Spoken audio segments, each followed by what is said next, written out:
Bien, vamos a continuar, algo iniciamos hablando en el video anterior, que es esto del principio de la buena fe en la relación obligatoria.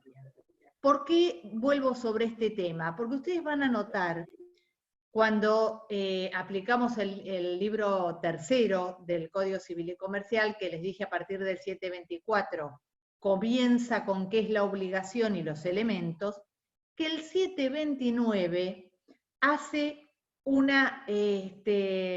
dispone qué es la buena fe y la función de la buena fe.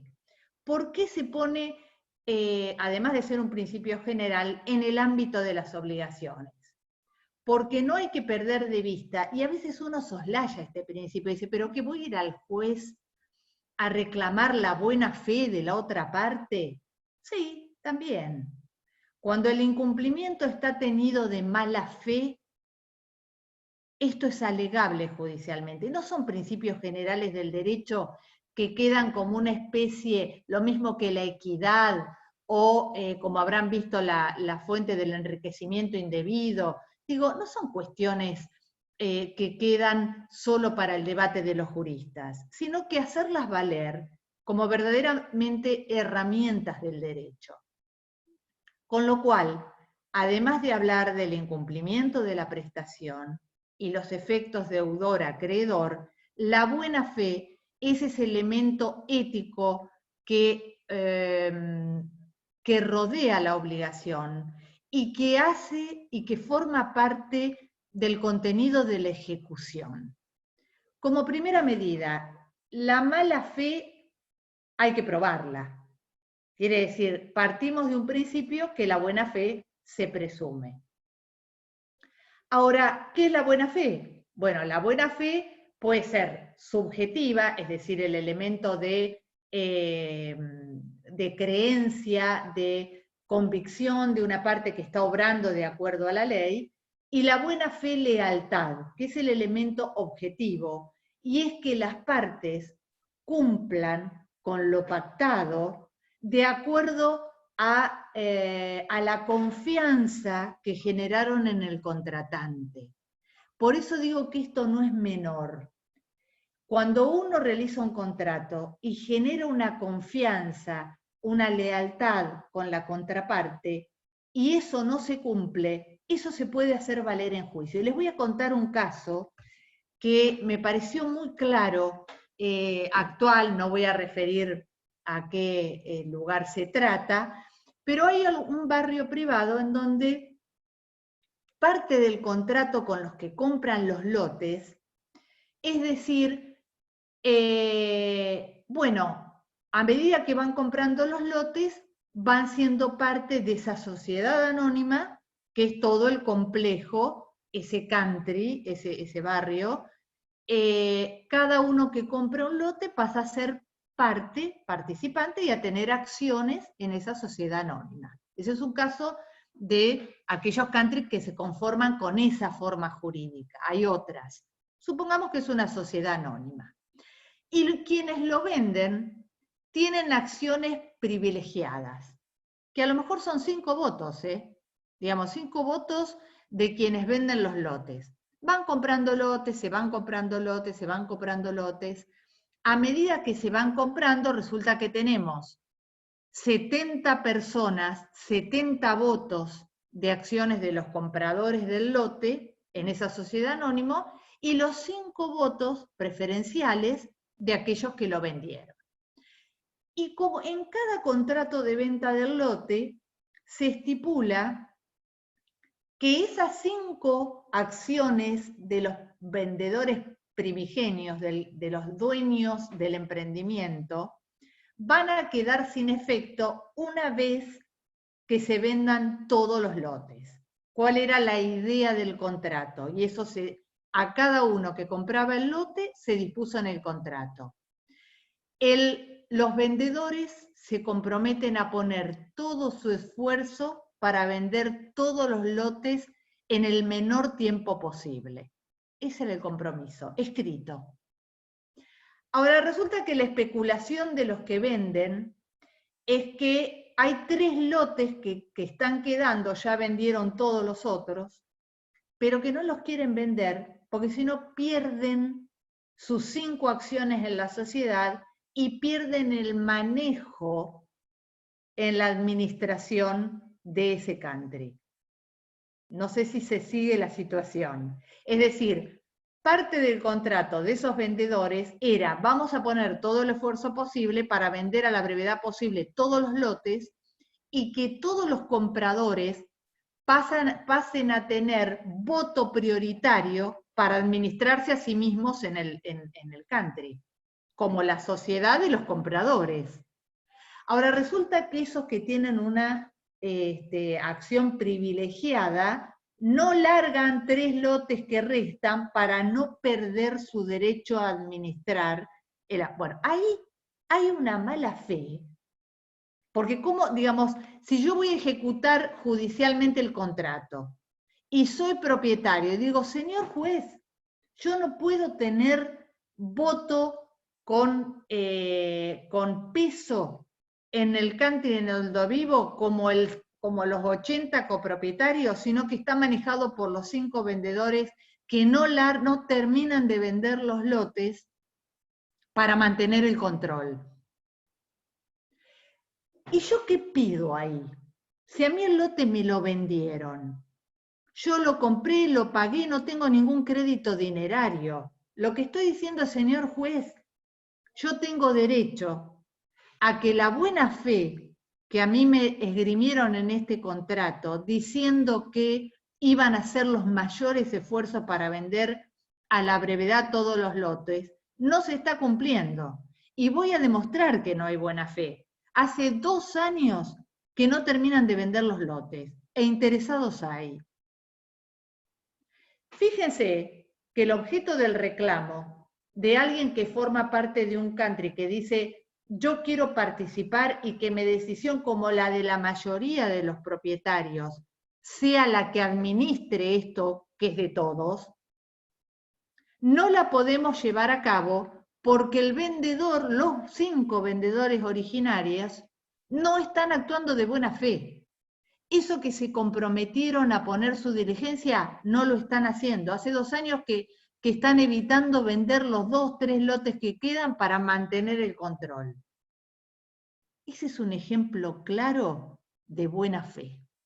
Mejor dicho, de mala fe, con lo cual el comprador que quiere administrar en esa sociedad, como todos los compradores que son la mayoría, se presentan al juez y dice, señor juez, haga efectiva esta obligación de parte del vendedor que está dilatando porque está actuando con mala fe. Yo que podría decir que la buena fe ahí es la herramienta judicial más importante para hacer valer ese derecho de los titulares de los lotes. Este ejemplo, no quiero confundir con esto, quiero simplemente dar un aporte, que hay veces que el contenido de lo que uno reclama tiene un sustento fundamental en la buena fe. Cuando se ponen estas cosas en los contratos, ¿y qué es un reclamo económico? No, es un reclamo, yo ya tengo mi lote, lo que quiero es que haya buena fe de los vendedores, que vendan los lotes que faltan, que caigan esas acciones y que pasemos a tener el control los 80, 90 propietarios que compramos los lotes en buena ley. Bien, ahí está. Cuando decimos que la buena fe importa que cada una de las partes deba guardar fidelidad con la palabra dada y no puede defraudar la confianza de la contraparte ni abusar de ella. Por eso vuelvo a este principio de buena fe, porque está puesto en el 729 con este sentido, de darle un contenido ético de confianza y de lealtad en las relaciones obligacionales.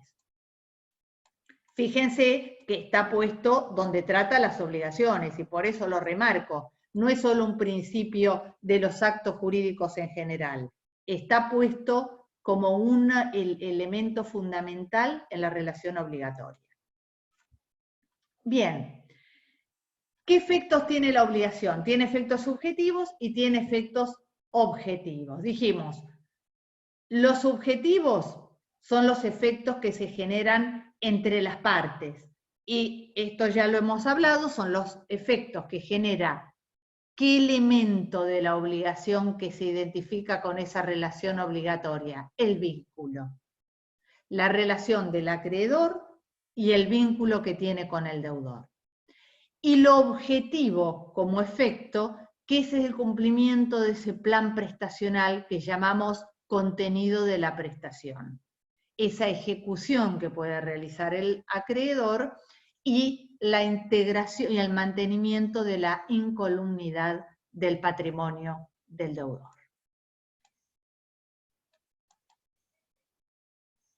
Bien, acá vemos que hay efectos principales o necesarios y efectos secundarios. La primera forma, y acá voy a ir primero a un cuadrito que tengo un poquito más abajo, a ver si lo encuentro, porque me parece que es definitorio, que es satisfacer el pago y, a ver si encuentro, acá está. ¿Cuáles son los medios de ejecución que tiene el acreedor? Hasta acá hablamos de que los efectos son la posibilidad de que el acreedor ejecute la prestación. Vías legales de ejecución, es decir, son las previstas en el artículo 730 del Código Civil y Comercial.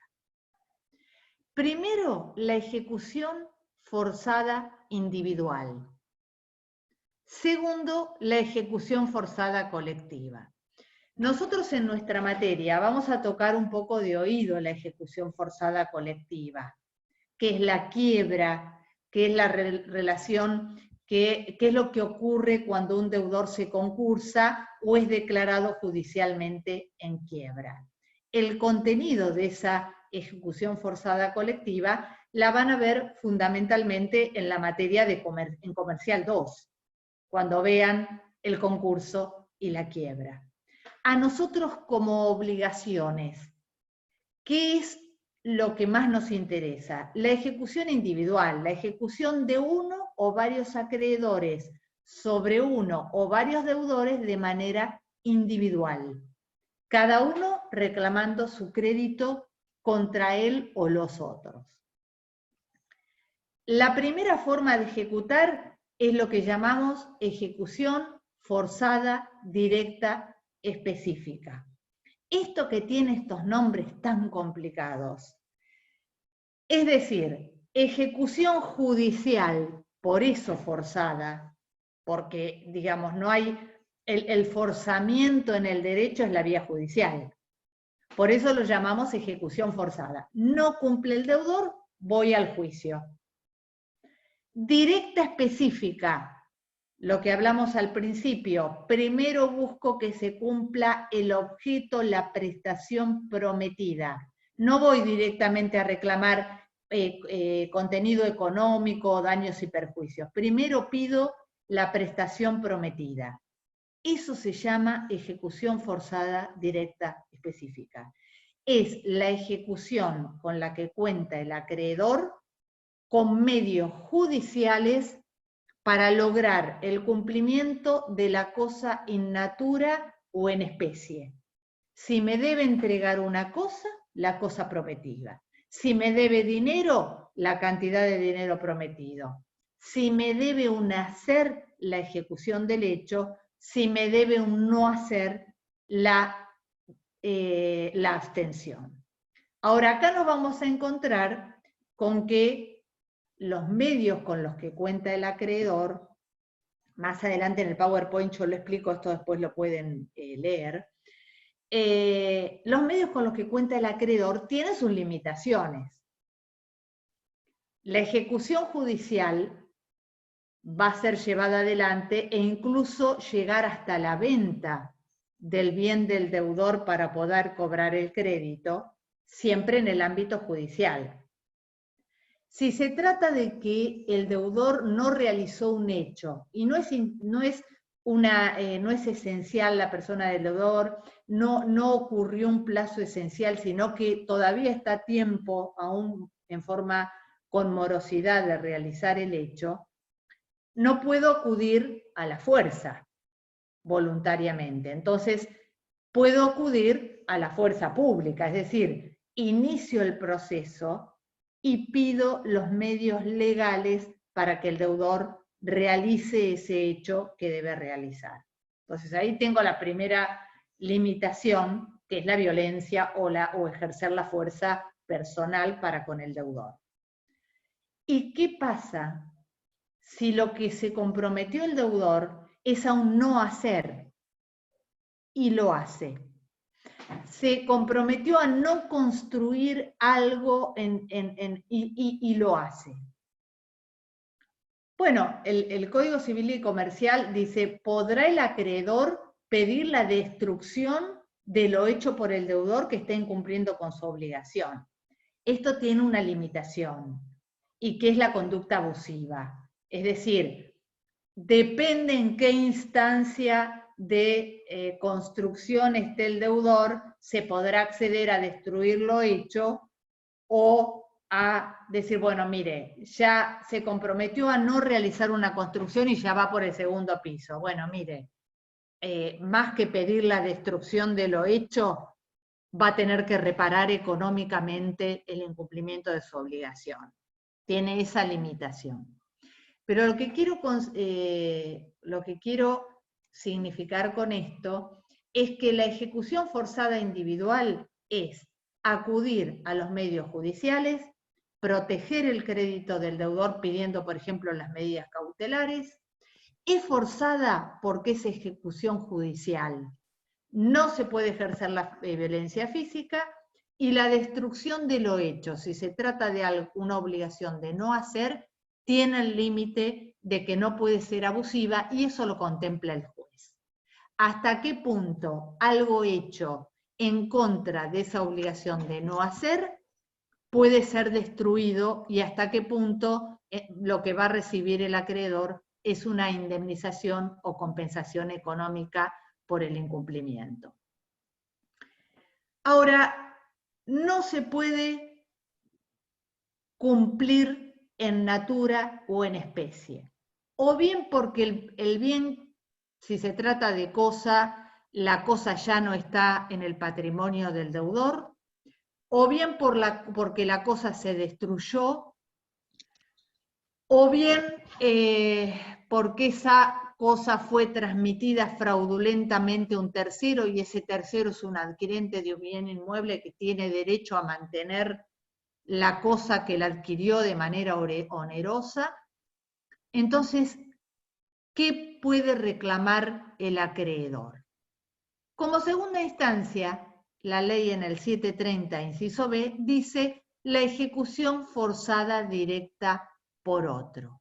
Quiere decir, no puedo obtener la ejecución por parte del propio deudor, puedo pedir judicialmente que eso lo realice un tercero en nombre y a cargo del deudor. ¿Eso lo puede pedir judicialmente? Sí.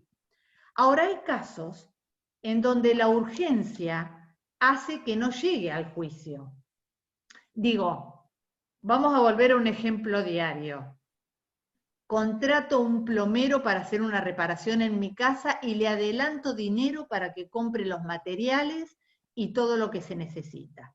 Y el plomero no cumple. Y le adelanté bastante dinero. Ahora, supongamos que vamos a un proceso y hacer el reclamo contra el deudor incumplidor que cobró y no solo no me devolvió el dinero, sino que tampoco ejecutó el trabajo. Entonces yo soy acreedor y digo, bueno, señor juez, yo pido que esto sea ejecutado por un tercero. Ahora, si yo ya le pagué a ese tercero porque era urgente que alguien me resolviera la cuestión, ya ahí el propio acreedor optó porque la prestación la ejecuté un tercero y no el propio deudor. Se cortó, Valeria. ¿Cómo? Se cortó al explicarlo. Ah, bien, bien. Retomo entonces. Digo, ¿qué pasa cuando el acreedor decide voluntariamente que la prestación la ejecute un tercero porque es urgente lo que tiene que resolver. No alcanza a ir hasta el juez, pedirle que un tercero lo haga en lugar del deudor. Entonces contrata, como dije, por ejemplo, a un plomero, le adelanta dinero para comprar materiales que cuestan un cierto dinero que puede ser importante para el acreedor, y el deudor, que es el plomero, no realiza la prestación. Entonces, jurídicamente, ¿podría ese acreedor presentarse un proceso y decirle, señor juez, yo tuve que contratar a un tercero para que ejecute porque el deudor no lo hizo y tenía una pérdida de gas en mi casa? Y pruebo que le pagué, acá está el recibo, al plomero original, a mi deudor original, un dinero y no me cumplió. Entonces quiero el reintegro de ese dinero. ¿Qué va a hacer el juez ahí? ¿Le va a hacer lugar al reintegro del acreedor del dinero que pagó que le pagó al deudor original, al plomero original, y después tuvo que contratar otro y volver a pagar? Sí. El juez puede entender eso como una ejecución forzada por otro que tuvo que decidir el acreedor por la urgencia de la situación, y le va a hacer lugar al reintegro de lo que ha pagado. En la medida, y como no tuvo una supervisión judicial previa del monto que pagó, en la medida de que el monto que pagó se correlacione con los materiales que efectivamente necesitaba para realizar la obra. Es decir, el acreedor prueba que le pagó el dinero para comprar materiales al deudor plomero, ese plomero no cumplió y tuvo que recurrir a un tercero. Ahora, recurre al tercero le tiene que pagar. Está ejecutando voluntariamente ese tercero algo que le correspondía a un deudor original. Ahora el acreedor tiene derecho a que ese plomero al cual le pagó los materiales le restituya esos materiales. ¿Y cómo lo puede hacer en el proceso? Diciendo, señor juez, recurrí a una ejecución por otro y ahora pido que aquel deudor originario me restituya lo que pagué, porque no cumplió.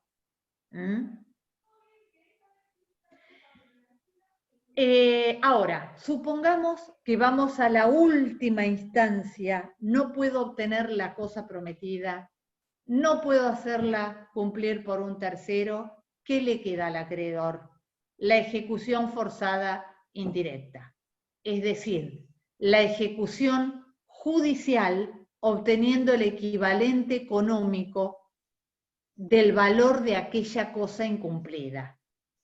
Y dijimos, como lo aclaramos con Hugo en el intervalo de las preguntas, que además el acreedor podrá pedir los daños y perjuicios que, además del equivalente del valor de la cosa, le haya ocasionado el incumplimiento oportuno del deudor.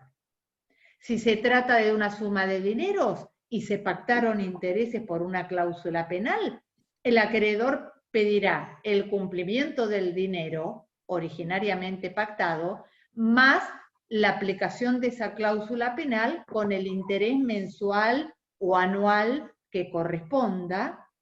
Y si además eso ocasionó otros daños, pérdida de ganancias para el acreedor, daños extrapatrimoniales, si los prueba, le corresponden. Hay un principio fundamental en la responsabilidad civil, que es que en lo contractual, en materia obligacional contractual, todos los daños extracontractuales deben ser probados, no se presumen. Hay casos en materia extracontractual que ciertos daños pueden ser presumidos. No es el caso en lo contractual. Los daños tienen que ser probados, porque en realidad lo que está ocurriendo aquí es que el acreedor quiere que se le cumpla el equivalente a la prestación incumplida más daños y perjuicios, es decir, una compensación económica por los daños que prueba haber sufrido como consecuencia del incumplimiento.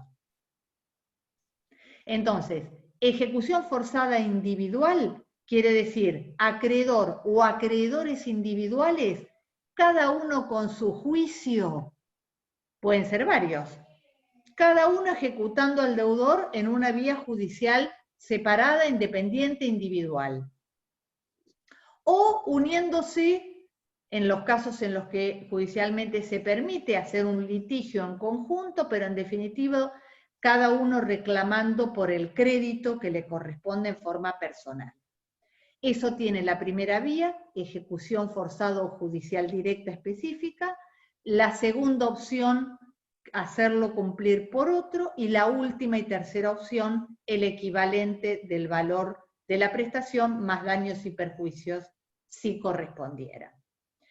Ahora hay otra forma, que es cuando este deudor es declarado en quiebra judicialmente, con una sentencia judicial, entonces ya se abre lo que llamamos la ejecución forzada colectiva, que es otro tipo de proceso y que tiene otras características, que no es materia exclusiva de nuestra cátedra. De hecho, van a haber muchos, y siempre fue una discusión si lo incluíamos o no en obligaciones, porque es materia de derecho comercial. Sin embargo, simplemente lo incluimos para dar algunas nociones que en realidad en estos procesos de quiebra, procesos colectivos, hay obligaciones, surgen también obligaciones. Por ejemplo, ¿qué ocurre con todos los acreedores en un proceso colectivo? Van a ir todos a eso que es un proceso universal, a verificar su crédito, es decir, a presentar su crédito frente a alguien que cumple un rol fundamental en la quiebra, que es el síndico. Entonces van a ir todos los acreedores a verificar su crédito a ese proceso universal. Y si hay algún acreedor individual que está tramitando su juicio, una ejecución aparte, ese juicio colectivo de quiebra ejerce lo que se llama fuero de atracción. Con lo cual, estas ejecuciones individuales van a ir todas a la quiebra, y si hay obligaciones que todavía tienen un plazo que no venció, se va a considerar vencido. Cesan el curso de algunos intereses, sobre todo moratorios, compensatorios, algunos sí, otros no. En definitiva, ¿cuál va a ser la gran diferenciación con la ejecución forzada individual? En la ejecución forzada colectiva son varios acreedores que ante una sentencia judicial de quiebra han verificado su crédito ante quien administra durante todo el juicio, que es el síndico, hasta llegar a la sentencia final, donde todos esos acreedores van a correr la suerte que en ese juicio universal sigan los bienes. Porque, ¿qué ocurre? ¿Cuándo se llega a la quiebra? Cuando hay un deudor insolvente en cesación de pago frente a varios acreedores, y por supuesto que en esa situación el deudor no está en condiciones de pagarle a todos, si no, no caería en quiebra. Entonces, ¿ahí qué va a empezar a jugar? Bueno, va a empezar a jugar quién tiene mayor preferencia de cobro. Los acreedores que tengan un privilegio frente al llamado acreedor quirografario común. ¿Qué es lo que ocurre en las quiebras? Que algunos acreedores privilegiados, sean que tengan un derecho real de preferencia como una hipoteca, por ejemplo, o hayan trabado alguna medida cautelar que le da mejor derecho que otro en los procesos, o tengan una prioridad de cobro frente a los demás, van a cobrar primero. Por lo tanto, los más perjudicados siempre son los llamados acreedores comunes o quirografarios, que son los que quedan en la cola y que van a terminar soportando esa insolvencia y esa cesación de pagos del deudor. Lo que quiero marcar es que todas estas obligaciones que en principio nacían como individuales van a pasar a formar parte de un juicio colectivo en la quiebra. Y va a haber cambios porque si yo estaba haciendo mi ejecución de mi crédito individual, voy a terminar verificando mi crédito en la quiebra. Y mi proceso va a ser atraído por la universalidad que es la característica de este proceso colectivo. ¿Para qué? Para que allí se defina, en definitiva, cuántos bienes hay en el patrimonio del deudor y sea el síndico el indicado de verificar, de tener la verificación de carácter crédito y hacer un informe de distribución que va a ser cómo se va a distribuir el patrimonio que exista entre los acreedores. Y como digo, el resultado siempre va a ser que aquellos comunes o quirografarios que no tienen ningún privilegio, con suerte van a cobrar algo, con mucha suerte, ¿no? Porque estamos hablando de deudores en cesación de pagos y en un estado de incapacidad patrimonial, que eso es la insolvencia, para afrontar sus créditos.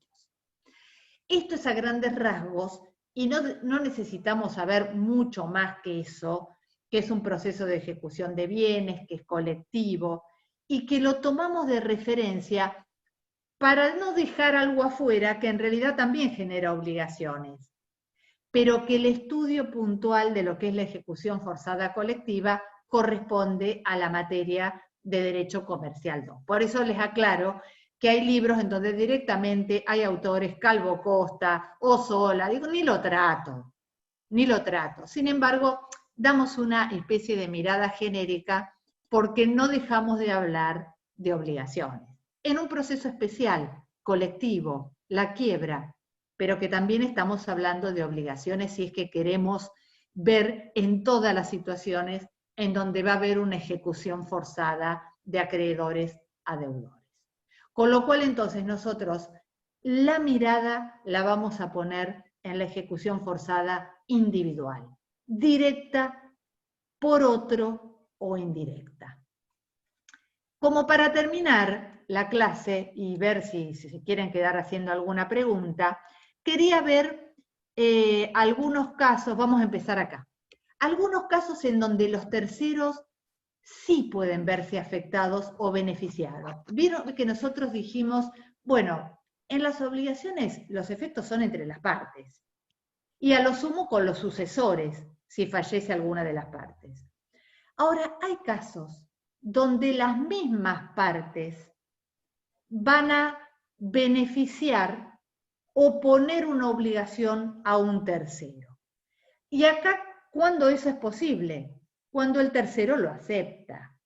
Es decir, cuando el tercero acepta ser beneficiario o acepta quedar obligado. Uno de los casos es el contrato o estipulación a favor de terceros. Y acá nos movemos otra vez para hablar de obligaciones que tienen efecto respecto de terceros, pero que estamos en el ámbito del contrato. Por eso está previsto en el 1027 del Código Civil y Comercial.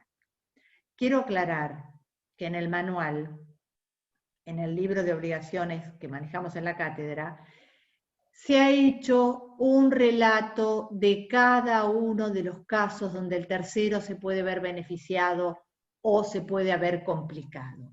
Quiero que no se compliquen demasiado con estas situaciones, porque estamos hablando de ámbitos contractuales y con tener una noción general que tenga que ver con lo de obligaciones que nos interese, alcanza. No es que se le va a pedir a cada uno que hable de todas las características de un contrato a favor de tercero, porque estaríamos excediendo nuestra materia. Lo que sí nos interesa es que hay casos en donde hay alguien, una parte, como promitente, frente a la contraparte, que se denomina estipulante, o mejor dicho, un estipulante con un promitente, que contratan para beneficiar a un tercero que se llama tercero beneficiario de ese contrato. Con lo cual va a ser un contrato cuyos efectos están entre las partes obligaciones de promitente y estipulante, pero a la vez va a alcanzar a un tercero que lo designamos beneficiario en el contrato. Y les voy a dar un ejemplo que yo creo que es muy claro. Cuando una clínica, establecimiento sanatorio, establecimiento sanitario, contrata con sus médicos, con algunos tiene relación de contrato laboral, pero puede contratar con un médico para que atienda en su clínica. Y en ese contrato se establece que ese médico va a trabajar para atender a los pacientes que se presenten en la clínica. Ese contrato, donde la clínica es el estipulante, el médico es promitente. ¿Promitente de qué? De prestar un servicio de salud ¿a quién? A tercero beneficiario, que son los pacientes que van a ir a la clínica a atenderse. ¿Con quién? Con ese médico promitente. Entonces, este es un contrato que ¿quién lo celebra? Lo celebra la clínica o establecimiento de salud con el médico que contrata. ¿A favor o en beneficio de quién? Del paciente. Entonces, estipulante es la clínica, promitente es el médico, que en ese contrato se está comprometiendo a prestar su servicio de salud a terceros, que son los terceros beneficiados, los pacientes. Por eso se llama contrato en favor de tercero. Porque si bien la relación contractual es entre la clínica y el médico, el beneficiario no va a ser el médico en sí. Por supuesto que va a cobrar y en todo caso se verá en qué proporción participa la clínica y todo eso se define en el contrato. Pero el beneficiario de la prestación del médico es un tercero y es el paciente. Ocurre también en los seguros de vida. Cuando uno contrata un seguro de vida, que en caso de muerte, beneficiario va a ser un hijo, un padre, un hermano o el tercero que uno decida. ¿Qué es lo que está haciendo con ese seguro? Está contratando a alguien con una compañía aseguradora que cuando ocurra el acontecimiento del fallecimiento del que toma el seguro, el beneficiario va a ser un tercero, de acuerdo a las condiciones que se establezcan en el contrato. Pero en definitiva, hay un tercero que se beneficia y que no es parte del contrato. Eso es la estipulación o contrato a favor de tercero. Acá vemos un contrato donde hay relaciones obligatorias, como dije, entre la clínica y el médico, pero el beneficiario es un tercero ajeno. Hay otros casos, que yo los menciono acá, cuando dice, bueno, hacemos un contrato, pero ponemos la reserva en ese contrato de designar a un tercero que va a ocupar la posición contractual de alguno de nosotros. Suele ocurrir cuando se cede la posición contractual de una de las partes a un tercero. Es decir, alguien que es deudor puede ceder el derecho, digamos, esa situación de deudor a un tercero, en la medida en que el tercero lo acepte y pase a ocupar esa posición contractual. Es decir, vamos a ver que hay una serie de contratos, por eso digo que acá esos efectos contractuales a terceros los van a encontrar a partir del artículo, y ya les digo la ubicación en el código, que es a partir del 1021 en adelante hasta el artículo 1030 del Código Civil y Comercial, que son los efectos relativos de los contratos como regla, pero aquellos casos en donde el efecto va más allá y llega a un tercero que no es parte del contrato. Acá entonces, y para finalizar y terminamos la clase, ¿dónde nos ubicamos en el Código Civil y Comercial? Primero, dentro del marco de las obligaciones, la buena fe del 729, los efectos con relación al acreedor del 730 y el inciso A, B y C, teniendo en cuenta que primero el A, después el B y en su defecto el C, y el artículo 731 en cuanto a los efectos respecto del deudor. Y después nos vamos al 732 para ver qué pasa cuando hay auxiliares o sustitutos del deudor que cumplen la prestación como si fueran el deudor mismo. Cuando entramos a ver los efectos respecto a los terceros, y empezamos con la regla de que el efecto es relativo deudor-acreedor, y cuando el contrato puede ir a afectar a un tercero, vamos a aplicar, y por eso acá en esta bolilla, vamos a dejar en el artículo 732 y nos vamos a ir directamente al 1021 hasta el 1030. Con esto quiero cerrar la clase. Quiero decir, además de subirles los videos y además de subirle todo el Power, que está mucho más completo, pero me parece que no estoy acá para leer el Power, sino para facilitárselos y dar una explicación mínima, nos ubiquemos en el Código Civil y Comercial, porque el código nos dice mucho. Entonces, como esto va a quedar grabado, recurran a esos artículos y completen el PowerPoint que yo les paso y la clase con eso del código. Yo aquí termino entonces la grabación y pasamos a las preguntas que quieran hacer.